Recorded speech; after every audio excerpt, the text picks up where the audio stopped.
कोलकाता से 17 किलोमीटर दूर हुगलीकोट नगर में जब 8 साल के श्रेयांशु के रूम में उसकी कजिन बहन पहुंची तो मंजर देखकर सहम गई। श्रेयांशु खून से लथपथ पड़ा हुआ था, उसके हाथ की नसें कटी हुई थी, सर को भी कुचला गया था, बॉडी की हर एक जगह पर चोट के निशान थे। श्रेयांशु का किसी ने बेरहमी से मर्डर कर दिया था। चारों तरफ बस खून ही खून फैला था। जमीन पर एक किचन नाइफ भी पड़ा हुआ था। उस रूम का टीवी बहुत तेज आवाज में चल रहा था, मानो कातिल नहीं चाहता कि श्रेयांशु की आवाज उस रूम से बाहर जाए। जब पुलिस वहां पहुंची तो पुलिस के मन में एक ही सवाल आ रहा था कि एक छोटे से बच्चे के साथ ऐसी नफरत किसकी थी जो इसे इतनी बुरी तरीके से मारा था। मारने वाला ये चाहता था कि वो किसी भी हालत में जिंदा ना बच पाए।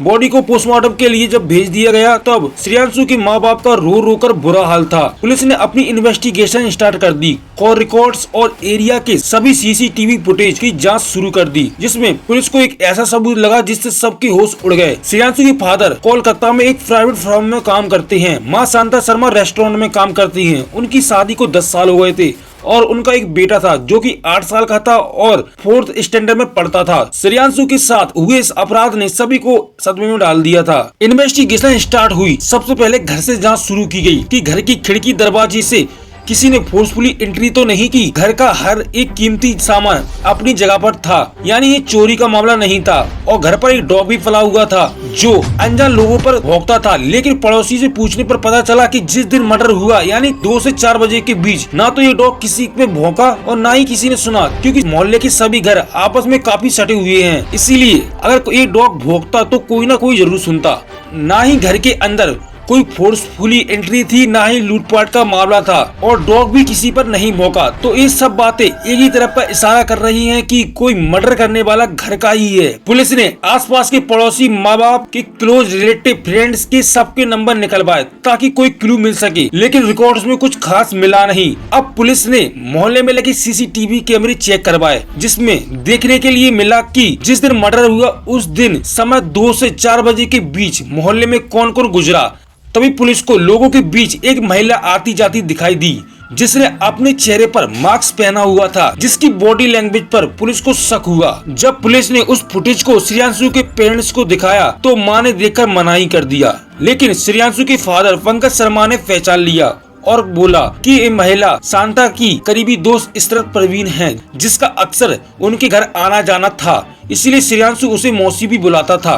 पुलिस को शक हुआ कि श्रेयांशु के फादर पंकज शर्मा और इशरत के बीच कोई अफेयर तो नहीं है, इसीलिए उन्होंने पहले पंकज के कॉल डिटेल्स निकलवाए। बट ऐसा कुछ भी नहीं निकला। दोनों के बीच ना ही कोई अफेयर था। लेकिन जब इशरत की CDR निकल पाई तो कॉल डिटेल्स कुछ अलग ही कहानी बता रहे थे कि जिस दिन मर्डर हुआ उस दिन इशरत का फोन 1 बजे से लेकर रात के 8 बजे तक स्विच ऑफ था, यानी 7 घंटे मोबाइल बंद था। इशरत की हर रोज एक ही नंबर पर घंटों बात हुआ करती थी। देर रात 2 बजे तक उस नंबर पर बात होती थी। पुलिस ने जब उस नंबर को चेक करवाया तो वो हैरान रह गए। वो नंबर श्रेयांशु की मदर शांता शर्मा का था, जिससे इशरत हर रोज घंटों बात किया करती थी। फिर पुलिस ने दोनों के व्हाट्सएप की मैसेज रिकवर करवाए, जिससे पता चला कि 2 दोस्त नहीं बल्कि एक बॉयफ्रेंड गर्लफ्रेंड चैट कर रहे हो, जिसमें उनकी न्यूड पिक्चर भी थी। इसको सुनकर सभी के होश दंग रह गए। इशरत हमेशा शांता के घर जाया करती थी। दोनों आपस में अच्छे दोस्त थे। श्रेयांशु भी उसे मौसी बुलाता था। पुलिस ने फिर हस्बैंड से पूछा तो हस्बैंड ने बताया कि उसे पहले से ही पता था, लेकिन उनके बेटे और समाज के चलते वो चुप रहा। बट इन सभी बातों से